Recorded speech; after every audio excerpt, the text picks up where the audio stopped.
Okay, आज आपण बघणार आहे linear simple harmonic motion. Linear simple harmonic motion. आपण एक एक्झाम्पल घेणार आहे स्प्रिंगचं आणि त्याच्यानुसार ते एक्सप्लेन करणार आहे.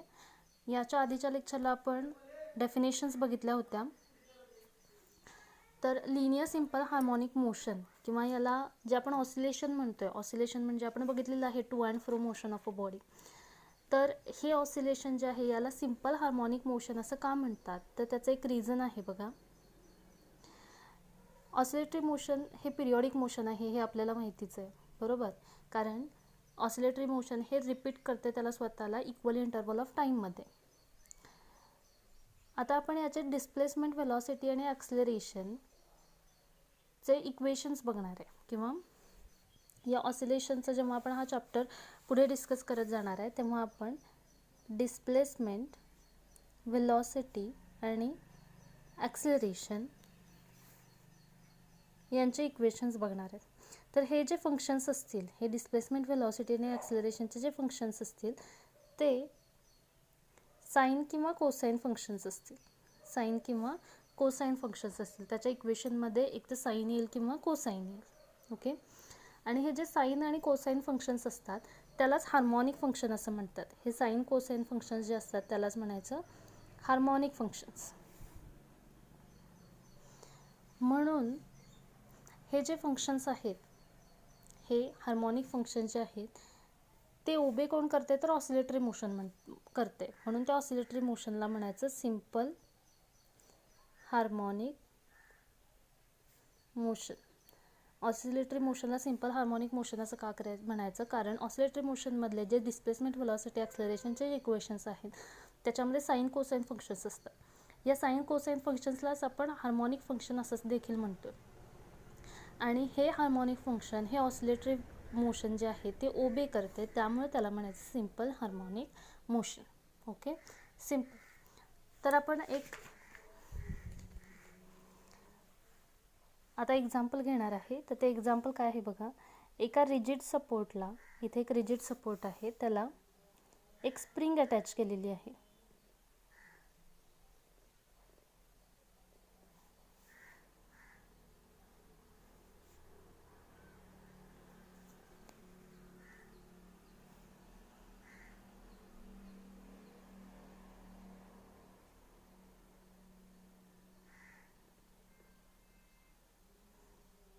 इथे एक स्प्रिंग अटॅच केलेली आहे आणि स्प्रिंगच्या दुसऱ्या एंडला आपण अटॅच केलेला आहे एक ब्लॉक ऑफ मास m.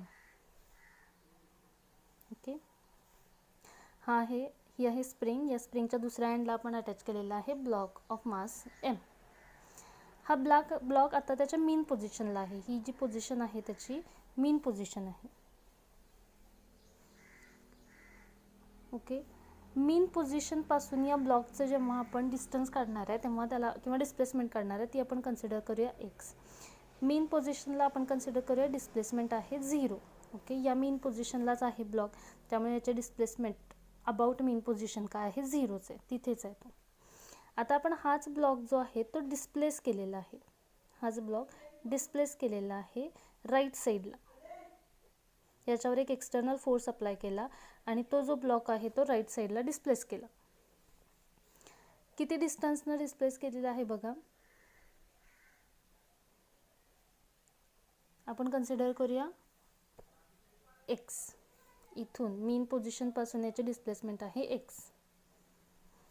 याच्यावर एक्सटर्नल फोर्स अप्लाय केल्यामुळं. पण आपल्याला माहिती आहे की स्प्रिंग जी आहे त्याच्यामध्ये इलास्टिक प्रॉपर्टी आहे. म्हणजेच ही जी स्प्रिंग आहे ती स्वतःची ओरिजिनल पोझिशन रिगेन करण्याचा प्रयत्न करणार आहे. ओके, इलास्टिक बॉडीज काय असतात, it tries to regain its original shape and size किंवा its tries to regain its original position. आणि त्याच्यासाठी ते याच्यामध्ये एक रिस्टोरिंग फोर्स तयार करते. हे आपण 11th इलास्टिसिटी चॅप्टरमध्ये बघितलेलं आहे, मेकॅनिकल प्रॉपर्टीज ऑफ सॉलिड्समध्ये. तर या स्प्रिंगकडून एक्सटर्नल फोर्स या डायरेक्शनला होता. हा आहे एक्सटर्नल फोर्स, त्यामुळे डिस्प्लेसमेंट आलेली आहे राईट डायरेक्शनला.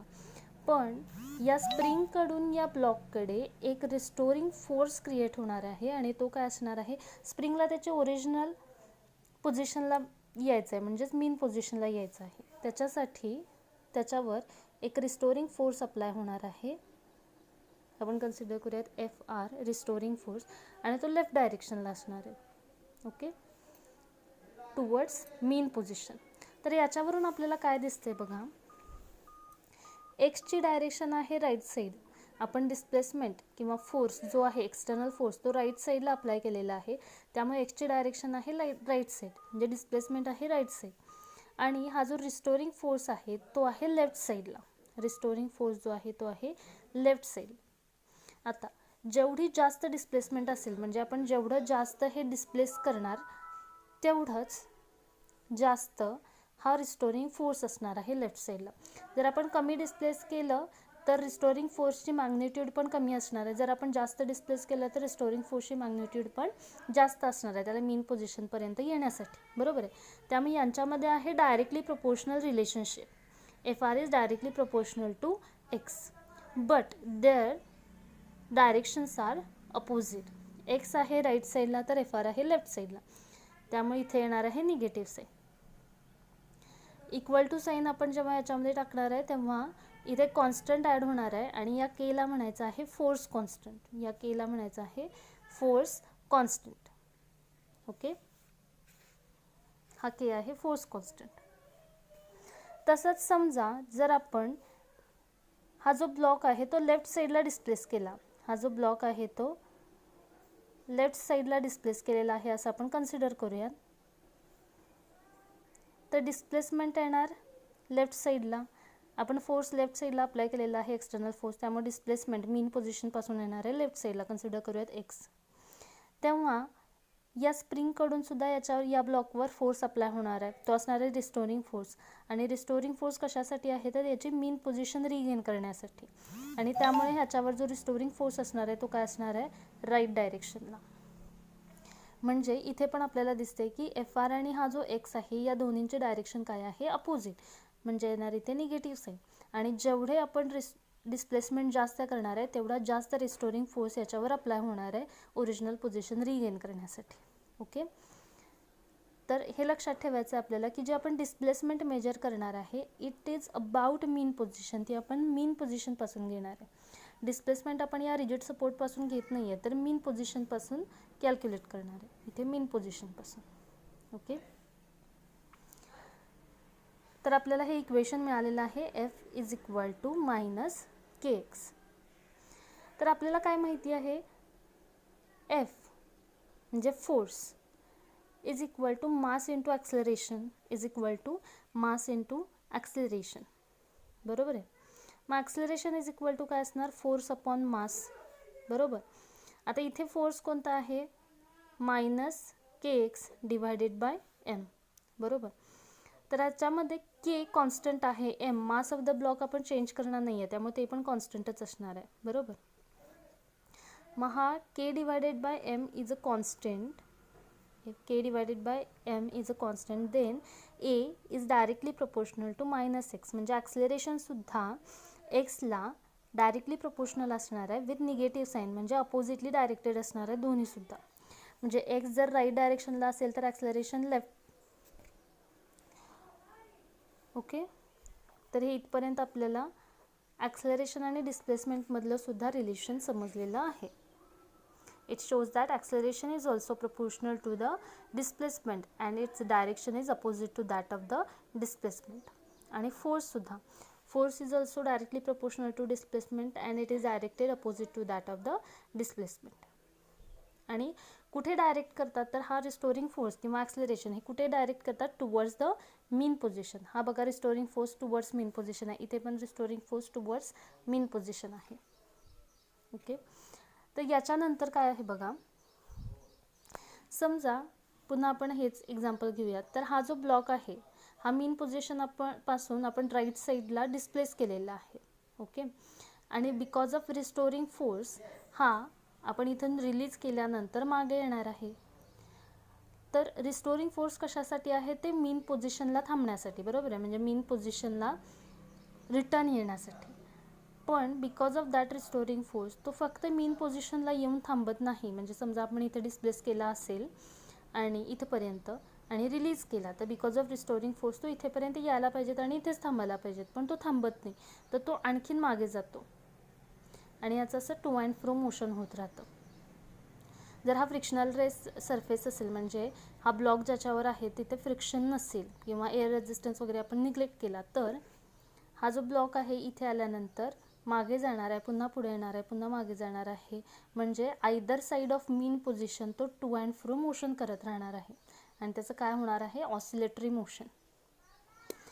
तर रिस्टोरिंग फोर्स आहे मीन पोझिशनपर्यंत येण्यासाठी. मग हा मीन पोझिशनला का थांबत नाही याचं रिझन आपल्याला माहिती पाहिजे. तर त्याचं हे रिझन काय आहे बघा. डिस्प्लेस केल्यानंतर रिस्टोरिंग फोर्स लेफ्ट डायरेक्शनला आहे, तसंच ॲक्सलरेशन लेफ्ट डायरेक्शनला असणार आहे, बरोबर. आता हा ब्लॉक इथून इथे आला, डिस्प्लेसमेंट कमी झाली, ॲक्सलरेशन डिस्प्लेसमेंटला डायरेक्टली प्रोपोर्शनल आहे, बरोबर. म्हणजे ॲक्सलरेशन पण कमी होणार आहे. पुन्हा इथं आल्यानंतर ॲक्सलरेशन कमी होणार आहे, पुन्हा इथं आल्यानंतर ॲक्सलरेशन कमी होणार आहे. पण अशा वेळेस जेव्हा डिस्प्लेसमेंट कमी कमी होत जाणार आहे, ॲक्सलरेशनसुद्धा कमी कमी होत जाणार आहे, तेव्हा व्हेलॉसिटी वाढत जाते. या केसमध्ये व्हेलॉसिटी वाढत जाते. टुवर्ड्स मीन पोझिशनला जसजसा तो ब्लॉक येणार आहे तसतशी त्याची व्हेलॉसिटी वाढत जाणार आहे आणि ॲट मीन पोझिशन ही व्हेलॉसिटी होणार आहे मॅक्झिमम. ॲट मीन पोझिशन त्याची व्हेलॉसिटी होणार आहे मॅक्झिमम. आणि व्हेलॉसिटी मॅक्झिमम म्हणजेच कायनेटिक एनर्जी मॅक्झिमम, कारण का kinetic energy is equal to 1/2 mv². मग व्हेलॉसिटी मॅक्झिमम आहे म्हणजे कायनेटिक एनर्जी पण काय असणार आहे, मॅक्झिमम. आणि इथे कायनेटिक एनर्जी मॅक्झिमम असल्यामुळे तो इथेच थांबणार नाही आहे, तर आणखीन थोडा पुढे जाणार आहे. ओके, आणखीन थोडा पुढे जाणार आहे. किंवा आपण याच्यामध्ये एक इनर्शियाचं सुद्धा एक्झाम्पल घेऊ शकतो बघा. जेव्हा आपण बसमध्ये बसलेलो असतो, एका कंटिन्युअस व्हेलॉसिटीनं आपण जात असणार आहे, पण अचानक बसने ब्रेक दाबला तर आपण आहे त्या पोझिशनला थांबत नाही, तर थोडे पुढे ढकललं जातो, म्हणजे आपण त्याच व्हेलॉसिटीनं पुढे जात असतो. ओके, म्हणजेच काय, तर इनर्शिया म्हणजे काय आहे, तर बॉडी स्वतःची जी मूवमेंट आहे ती कंटिन्यू करते. म्हणजेच बघा, इथे या डायरेक्शनला हा जो ब्लॉक आलेला आहे तो इथे थांबणार नाही आहे, रिस्टोरिंग फोर्स इथे संपलेला आहे त्याच्यामुळे इथे थांबणार नाही आहे, तर बिकॉज ऑफ व्हेलॉसिटी इथे मॅक्झिमम असणार आहे आणि त्या व्हेलॉसिटीमुळेच हा काय होणार आहे, पुढे जाणार आहे. किंवा आपण कन्सिडर करूया इनर्शियामुळे हा थोडा पुढे गेला. पुन्हा इकडे गेल्यानंतर काय होणार, याच्यावर रिस्टोरिंग फोर्स अप्लाय होणार, कारण मीन पोझिशनपासून तो लेफ्ट साईडला आला आहे. पुन्हा रिस्टोरिंग फोर्स कोणत्या डायरेक्शनला असणार, राईट साईड डायरेक्शनला, कारण टुवर्ड्स मीन पोझिशन. पुन्हा तो इथे येणार आहे, पुन्हा इथेच थांबणार नाही आहे, तर आणखीन थोडा पुढे जाणार आहे, आणखीन असं येणार आहे. जर फ्रिक्शनलेस असेल तर एक्स्ट्रीम पोझिशनला जाणार आहे, पुन्हा इकडं निगेटिव्ह एक्स्ट्रीमला येणार आहे, पुन्हा इकडे पॉझिटिव्ह एक्स्ट्रीमला जाईल, असं होत राहणार आहे. ओके, आणि जर इथे फ्रिक्शन असेल किंवा आणखीन कोणता एक्सटर्नल फोर्स असेल ज्याच्यामुळे, किंवा एअर रेझिस्टन्स असेल, तर त्याच्यामुळे हे एक्स्ट्रीम पोझिशनला न जाता थोडंसं याची जी ॲम्प्लिट्यूड आहे ती कमी कमी कमी होत येणार आणि इथे थांबेल. ओके, त्याला म्हणायचं डॅम्पिंग ऑसिलेशन. तर आता आपण फक्त एवढंच बघणार आहे. हे स्प्रिंगचं आपण एक्झाम्पल बघितलेलं आहे. मीन पोझिशनपासून डिस्प्लेस केलेलं आहे एक्स एवढ्या डिस्प्लेसमेंटपर्यंत राईट साईडला. जे रिस्टोरिंग फोर्स आहे तो लेफ्ट डायरेक्शनला असणार आहे, स्प्रिंगकडून ब्लॉकवर अप्लाय होणारा. आणि डिस्प्लेसमेंट जेवढी असेल तेवढाच रिस्टोरिंग फोर्स क्रिएट होणार. डिस्प्लेसमेंट कमी असेल तर रिस्टोरिंग फोर्स त्याला कमी लागणार मेन पोझिशनपर्यंत येण्यासाठी. म्हणून हे इक्वेशन आहे के हा कॉन्स्टंट घेतला आहे, त्याला म्हणायचं force constant. Force is equal to mass into ॲक्सलरेशनवरून ॲक्सलरेशनचं पण आपण रिलेशन काढलेलं आहे, डायरेक्टली प्रोपोर्शनल टू -x. म्हणजे ॲक्सलरेशनसुद्धा एक्सला डायरेक्टली प्रोपोर्शनल असणार आहे आणि त्याच्या अपोजिट डायरेक्शनला असणार आहे, टुवर्ड्स मीन पोझिशन. आणखीन काय बघितलं आपण, जर जो ब्लॉक आहे आपण एका पॉईंटपर्यंत नेऊन म्हणजे डिस्प्लेस करून तो रिलीज केला, तर तो रिस्टोरिंग फोर्समुळे मीन पोझिशनवरच येऊन थांबत नाही, कारण इथं मीन पोझिशनला आल्यानंतर त्याची व्हेलॉसिटी मॅक्झिमम होते, कायनेटिक एनर्जी मॅक्झिमम होते, आणि बिकॉज ऑफ दॅट किंवा इनर्शियामुळे तो पुन्हा तोच पाथ कंटिन्यू करते थोडा पुढे मीन पोझिशनला न थांबता. ओके, पुन्हा याच्यामध्ये रिस्टोरिंग फोर्स क्रिएट होणार, कारण तो मीन पोझिशनपासून डिस्प्लेस झाला आहे. पुन्हा टुवर्ड्स मीन पोझिशन रिस्टोरिंग फोर्स असल्यामुळे पुन्हा इकडे जाणार, पुन्हा असं होणार. ओके, आणि हे टू अँड फ्रो मोशन याचं होत राहणार आहे, किंवा आपण याला म्हणायचं सिम्पल हार्मोनिक मोशन.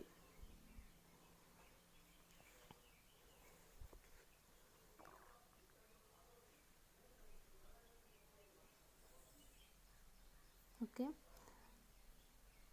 तर ह्या अपोजिंग फोर्समुळे त्याचं मोशन जे आहे ते कमी कमी होता येणार आहे आणि ते स्पीड हळूहळू कमी कमी होत येऊन ते झिरोला म्हणजे मीन पोझिशनला थांबेल.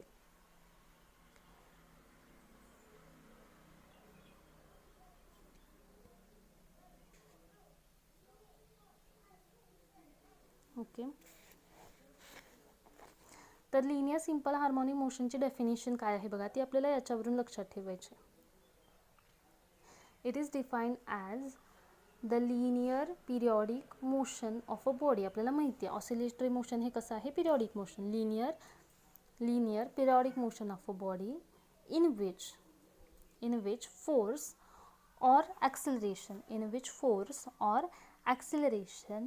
of a body is always directed towards the mean position, and its magnitude